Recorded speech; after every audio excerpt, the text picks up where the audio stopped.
Welcome to Colorado Tech People, where we talk with the leaders shaping the future of technology in Colorado. I am your host, Monisha Saldana, an executive with 15 years of experience in product management. Today's episode explores how AI is transforming HR from administrative overhead into a strategic advantage. I'm joined by Purnima Farah, Chief Product Officer at Rival, a company building an AI-powered platform to manage the entire employee lifecycle.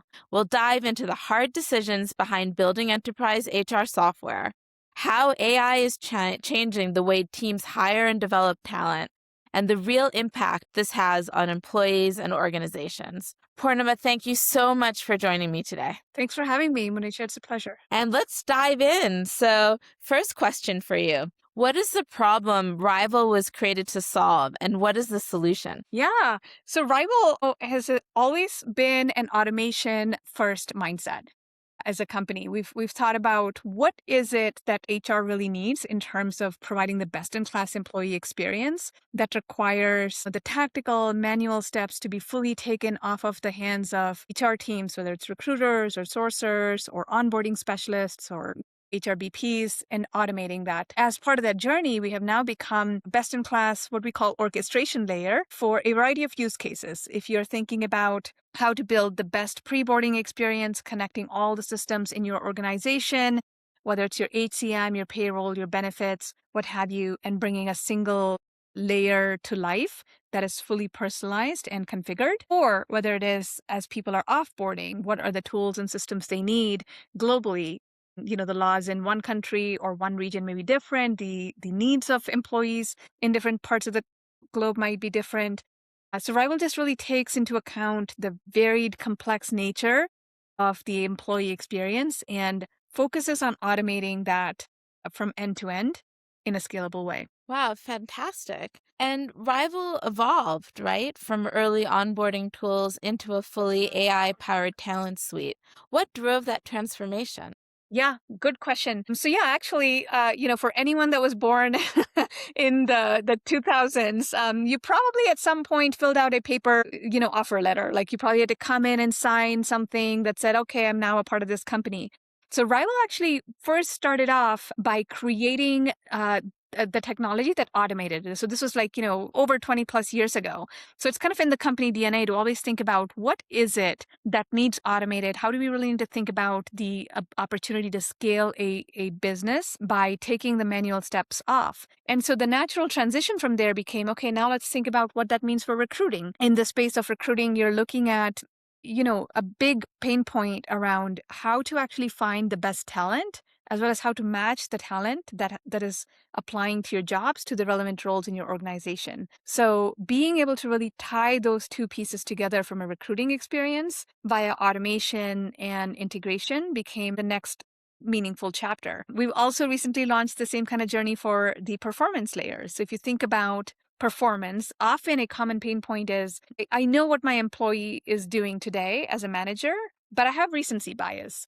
I have proximity bias. I know some people better than others. I may not know all the details of what's actually going on. Rival brought in the performance layer, but then is now bringing in AI to actually make that entire performance review experience with human in the loop more concrete and focused on the ability to really drive value to the employees by giving their leadership team as much information about them as possible in the system so that their feedback, reviews, check-ins are all more meaningful and transformative. HR software has traditionally been fragmented with different pieces of software to solve particular problems. What made you believe an integrated platform approach would win? Yeah, it's a good question. So I've spent, over the last 17 years of my career in product management, and I've gone back and forth between data products and people products and data products and people products. And at the end of the day, they're both the same problem. You are looking at data on people and you're looking at people's data. And the common theme that I saw, regardless of which organization I was working with, was that systems are, at the end of the day, very complex and often in an organization created based on compliance, regulatory needs, governance needs. There are tribal knowledge layers that require people to maintain certain things in a certain way. So it's almost impossible to say, okay, I'm going to consolidate every single thing into one platform. And even when you're trying to do that, it's not as efficient as you might think, because that kind of a platform is incredibly robust, but also complex. Nobody wants to touch it and mess with it. You're bringing in the third-party implementation consultants for millions of dollars. And so you're in a set it and forget it mode, which means that you're having to create shadow processes to make sure that the different systems work together. Think of, a tuition reimbursement policy or a parental leave policy. Ultimately do some of those things in your system of record, but a lot of the work actually happens completely outside of it. And so to me, it became clear that we need to think about it more from an ecosystem and orchestration perspective, right? So we comment that Rival is really about empowering our customers to rival the status quo. HR becomes the rival of their organization by getting the tools that they need, automation components that they have, so that they can rapidly iterate and build the flows that they need, whereas all the systems would have the relevant information flowing through. What were the hardest product decisions in expanding from onboarding into other workflows? I think, good question. Let me start with what was easy about it. The easy thing about it was that our customers were already approaching it that way. So, the product was called Onboarding, but as we worked more with our customers to understand how they were leveraging our product, we realized that they had myriad other use cases. Badging and credentialing in healthcare, offboarding when it came to large global companies, policy acknowledgements, what have you. So as we learned more about that, it became clear that it was more about how the work should flow, hence workflow. And so the naming piece was in one way relatively straightforward, though we still have clients who sometimes refer to us with the older names. But the part that was really challenging was actually trying to figure out how we can build the right sandbox for HR, because a name like workflow is so broad that it can apply to anything, right? Like you can think of procurement workflows, you can think of supply chain workflows, HR workflows. So for us, the mission really being we are there to give HR the sandbox that they need in order to make their workflow is the focus. And this is what we do. I would say the last piece there is often there are solutions that talk about being able to do, let's say, one of those use cases, but they don't necessarily talk about the orchestration. So one of the hardest challenges that I've seen as part of this is for us to really be able to explain what we mean when we're connecting different systems, outlining the orchestration layer versus just enabling an organization to tackle one use case at a time, which is what a lot of the market does today. When you look at your competitors, are they taking a platform approach too? Are they following your lead? That's a good question. It depends on what we mean by competitors. Yes and no.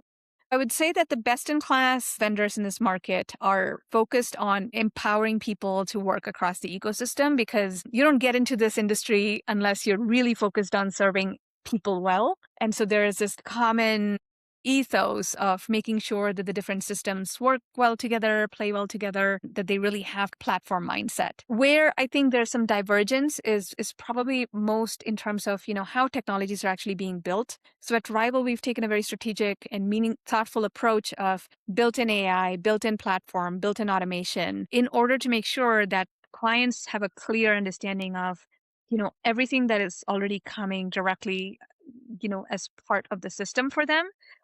Prospects who come to us tell us stories about how they get stuck because they have to buy separate modules in separate buckets, or they have to have, for example, an offer module, and they have to have an integrations module, and they have to have a scheduling module and an AI analytics module. And so you don't quite know what you're actually buying when you're actually getting the software. So that piece of how you're doing the overall structure becomes critical in terms of telling the story to the clients on what we can actually, how we can play in the ecosystem. How do you decide what to automate versus what should remain human-led in HR workflows?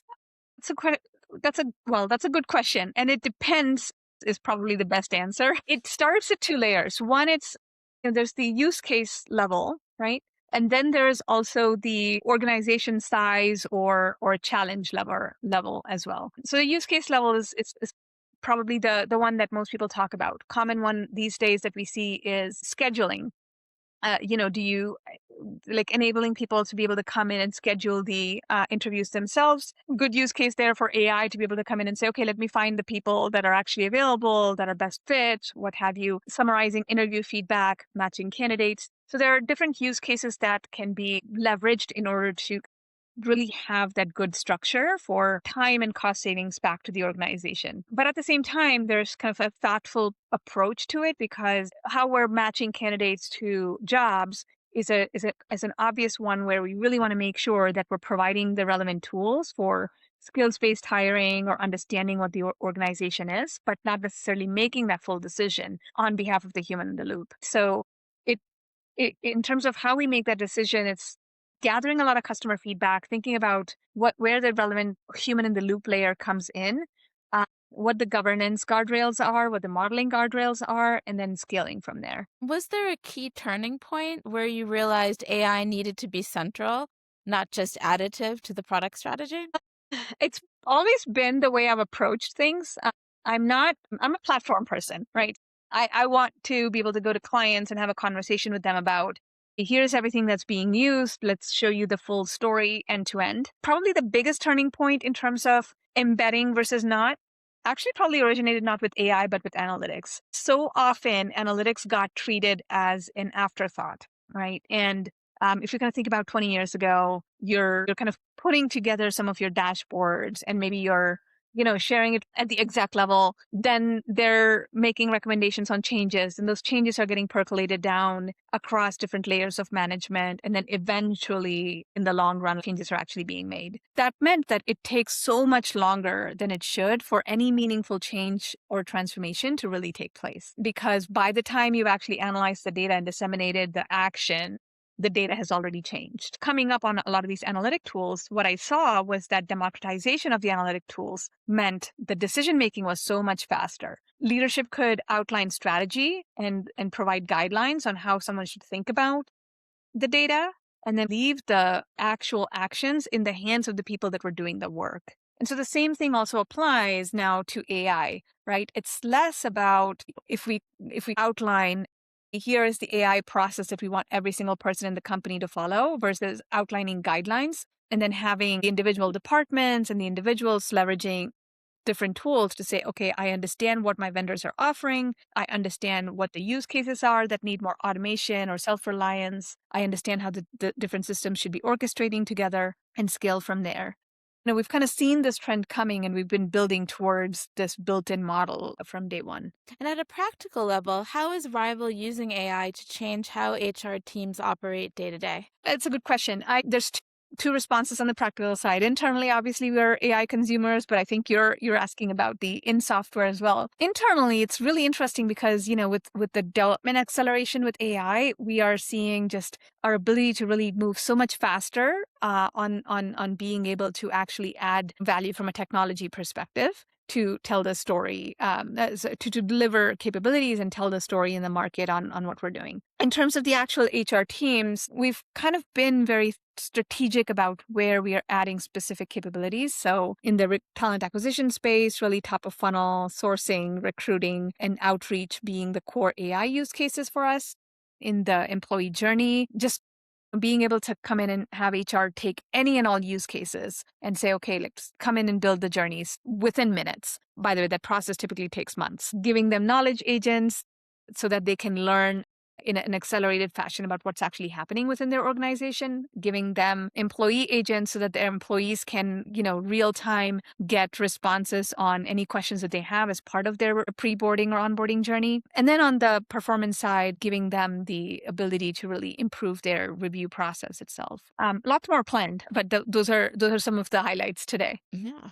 Great highlights. Recruiting is notoriously time consuming. How does AI actually improve outcomes versus just speeding up processes? That's a great question. So let me talk a little bit about how recruiting typically works for the audience. Kind of historically, you're talking about all the roles that potentially will be getting created and filled. Then you're creating that job template. Then you're posting that job template on your career site. You're potentially distributing it, and then you're waiting for applicants to come in. And then as those applicants come in, you're taking a look at who those applicants are. You're trying to find the best match. There are expectations in some organizations that recruiters must look at every single application. So if you're high volume, forget it, right? Like it could be huge. Some of the things that, the industry has done is to say, oh, well, for those high volume cases, let's actually make it automated. So let's say I'm trying to hire for certain roles, and all I need to know is, does somebody have a driver's license and do they live in a particular area? If that is the case, then just have a chatbot ask those questions, and then they can be, quote, automatically hired. Okay, great. Like we can automate some of those things, but that doesn't really solve the core recruiter pain point, which is people make up the business. You care about the quality of the experience that they're having. You also care about the quality of the people that you're bringing in, the onboarding, the nurture experience that you're giving them through the process, and your own branding as well. So Rival has taken a different approach in that instead of following everybody else focused on improving the post and pray model, we are flipping it to basically think about it more from a proactive sourcing perspective. So instead of waiting and saying, okay, I posted this role, I'm going to wait for, the first 500 people that apply before I close this role. Why not have the recruiters and the hiring managers collaborate, look at, the full pipeline of people that are coming in or available in the market, and then say, okay, who are the best people for this role? So we have 850 million passive candidate database globally that allows people to be able to look at different profiles across the globe. They can slice and dice the data. They can look at who's actually available. And then we also drive the actual outreach in a personalized manner as well. So you don't want to just send them a generic message. You want to learn more about who they are. So scaling the personalized outreach, scaling the nurture campaigns, scaling the candidate matching with skills are all ways in which we are shrinking down the top of funnel experience, because we believe that that in particular is a good way in which we can complement the other applicant tracking system solutions that are available in the market today. Rival Copilot introduces a conversational interface. How important is natural language interaction in HR tools? Yeah, it's a good question. So just for context, my background is in linguistics. I have a PhD. I spent a lot of time thinking about computational linguistics and how natural language really works in the context of software. And our approach with Rosie, which is Rival OS Intelligence, has really been to think about AI and the natural language layer strategically from where it makes the most sense to provide either form, content, or automation. So let's say we're talking about the personalization outreach, right? It's not just about creating that personalization. It's really about understanding who the candidate is, what they're interested in, why they might be a good fit for my organization, and then surfacing that back. So you're looking at kind of that full data layer. Another example might be if an employee is stuck as part of their process and wants to talk to Rosie, in that moment, we need to be able to give them responses to questions like, okay, what are my outstanding tasks? Or tell me more about what documents I need for my I-9. I don't understand section 1. And just being able to get more conversationally comfortable with getting the responses quickly and efficiently. It goes back to then that prompt engineering that we're all slowly becoming masters at in our daily lives, coming into the into HR organizations in a way that A, makes their lives easier, but B, really improves the employee experience and productivity as well by giving them tools that they can leverage easily as part of their way of working. What are the biggest risks of applying AI in HR, especially around bias, fairness, and decision making? I think those are the three big risks, right?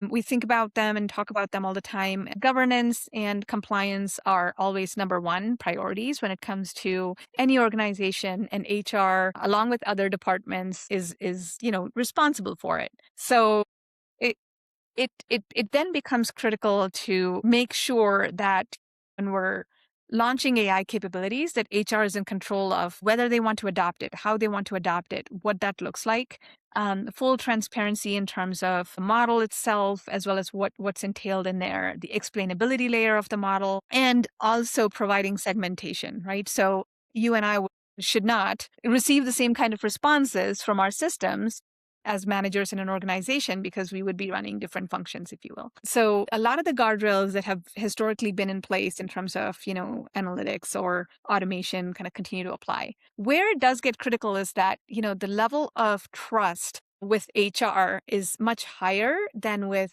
other, agents. I saw a quote recently that stuck with me, which was that, when it comes to, an IT agent, getting it wrong, you log a follow-up ticket. But when an agent gets a critical issue wrong, you may have a compliance issue or a damaged employee relationship. So we see a few things. We see our clients, be intentional about the approach that they take in selecting use cases where they will apply AI. We see them testing rigorously. We see them giving us a lot of good feedback around how we should be prioritizing the experience itself. We see a lot of adaptability on AI capabilities when it comes to the HR manual, steps and experiences.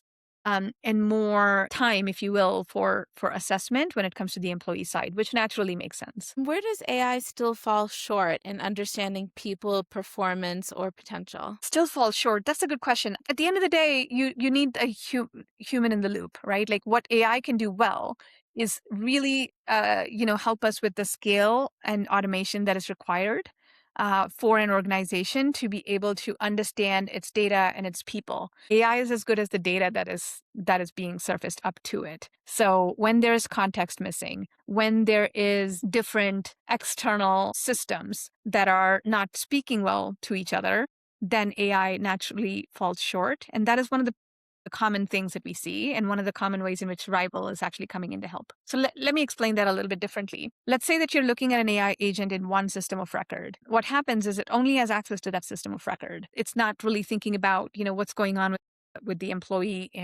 from a learning and development perspective. It's not really thinking about, the data in payroll or benefits or some of these other systems. So you don't really have a central layer. So that becomes a key challenge in terms of, AI agents not necessarily being able to do end-to-end flow the way that they ought to be able to, because the data and the structures are not in place. So given that, we end up needing different way of working altogether, where the agents should be coming in to expect that the data is not the problem, but the actual experience layer is the problem, identifying that, and then working from there into identifying the relevant data sources that should then be plugged up. HR teams have very different needs across industries. How do you balance flexibility with simplicity in your platform? The common theme across HR teams, across many, if not all industries, is this passion for serving employees. I can spend all day on sites with HR teams, identify 25 different optimization, then the top ones that they will prioritize are the ones that are going to make their employees' lives easier. So that's really where there's this passion that often comes in with HR teams that is amazing. The flexibility that they need, that they often don't get from larger systems, is for kind of their unique challenges. If you're in healthcare, you're thinking about physician-assisted onboarding differently than frontline onboarding. If you are bringing in an international cohort of nurses, then you have to start months in advance, sometimes years, and you want to make sure that you're nurturing them through that journey before they can actually, land on day one and start working on the paperwork. So there are these experiences that HR needs to create, and that's just one example, but there are many. But these experiences that HR needs to create becomes really important in terms of how we can build out the overall structure of the organization and come in to help serve their needs for the different types of cohorts that they have. So that is where the majority of the flexibility is typically expected. Can you make my workflow for the different, types of audiences that I have, and not just assume that I am a one size fits all? And it's really where Rival shines relative to others in the market, and why we complement other HCMs so well. And shifting gears a bit, let's talk about managing your product team. How do you ensure your product team stays close to HR users? I'm very fortunate to have a wonderful team that spends a lot of time talking to customers. We also spend a lot of time talking to our customer success teams, different types of users. As there's on the prospecting side, we learn a lot about who's out there in the market and what they're looking for. And on the existing customer side, a lot of feedback in terms of what's working and where they would want to see improvement. So a lot of it comes down to really listening to customers and gathering their feedback on how things are working. The other piece that my team does as well is spending a lot of time in trying to think about how the way of work has changed. So we have flow of work diagrams in terms of how we see different departments or different roles working today, and how a lot of that is being transformed from an AI perspective and taking systematic approaches to how we can really attack that one at a time, if you will. So that becomes then a framework by which we can be focusing on not just the AI capabilities, but also the transformation overall, which some sometimes includes AI, but sometimes it just includes user experience or automation or analytics or what have you. What lessons have you learned about leading product teams in a fast evolving space like AI HR? I mean, as you know, every month the answer is different, especially in the last 6 months, like with a lot of the tools that have changed and evolved. The key lesson that I've learned, I would say, is probably that we need to remain agile, right? We can't lose focus on customer needs and pain points. Some of the things that I've, talked to my team about is the roadmap is a fluid document. Not that we ever were outlining like year-long roadmaps, but honestly, in this day and age, being able to adapt and iterate becomes incredibly critical to driving value to customers. So that's really number one in terms of the product side. The second is more of my team is vibe coding. They're also looking at being able to do sizing themselves by leveraging AI tools and saying, okay, like I want to understand, given our current tech stack and architecture, what is the feasibility of something like this? I mean, that's fantastic. I mean, to be able to actually have that tool. Pairing design incredibly closely with product management, obviously super critical as well, to be able to really tie the two together. Design in my organization leads vision. And so many of the design tools today have gotten so far ahead that you can literally go straight from having the designers create the experience to having those components be brought directly into the code. But there are other ways in which you can essentially be having designers code directly and have even more involvement from the engineers at the final checkpoint stop. So that piece is fully evolving. I see a lot of evolution also in terms of product marketing and field marketing as well, where with a lot of the modern tools, we outline our strategy, our storytelling, and our methodology. And then our field teams are actually taking that content and then transforming that across different industries. What does it mean for manufacturing versus healthcare versus legal, for instance? And then really being able to accelerate that storytelling. So it's less, as we go further downstream, less about product features and more about really the use cases and what the needs are that it's serving. So it's an interesting time. I would say a lot of experimentation versus, a lot of stable state, if you will. What are the biggest challenges you faced in scaling a product organization alongside a complex enterprise product suite? I think the biggest challenge in something like that is just understanding the complex suite yourself, right? There is often inertia in trying to make changes to that kind of a system because you don't want to break things for enterprise clients. You don't want to lose your credibility in the market by making a wrong move. So there's this need for experimentation at the same time as building something at scale. And the combination of the two becomes a critical part of how we can really build out the journey for the organization. So the first, I would say, chapter was a lot about identifying quick wins, identifying where the core gaps were, for instance, analytics, and really shoring those up while simultaneously looking further ahead at the horizon and starting to drive the agentic layers in the product as well. How does making HR more efficient change what HR teams actually spend their time on? It's the more time we can give back to them from a manual, layer, the faster they can get to the more strategic parts of the organization. That's number one. But stepping back from that, and by the way, that's the company answer, right? Like in the sense of like everyone says that I mean, you can probably say that for any tool out there. I will give you time back. You can be more strategic. But what that actually means in the context of HR is that when we see organizations starting to prepare for the future, whether it's bringing modern tools and technologies to their employees, whether it is understanding the skills profile of their organizations and how that can be improved, or building out the overall experience for a particular journey, whether it's onboarding or offboarding or what have you. HR needs a thought partner, and they need a way in which they can be independent, agile. Right? Like often HR systems move very slowly. Implementations take years. Transformation to implementations take even longer. There's often a promise on the roadmaps that never get delivered. And in the meantime, they have to do a lot of work that sits in spreadsheets, bonuses, compensation, what have you. So building out a way in which workflows and employee journeys can be streamlined in a robust way reduces turnover, which is the number one focus for HR teams, improves employee productivity, and most importantly then gives them an opportunity to really start to think more about what does the future state of that organization look like. Fantastic. This has been a great conversation. I have one last question for you. What is one book every builder should read and why? One book that every builder should read and why. I would say I really like the first 90 days because it's a good way to really think about understanding your organization.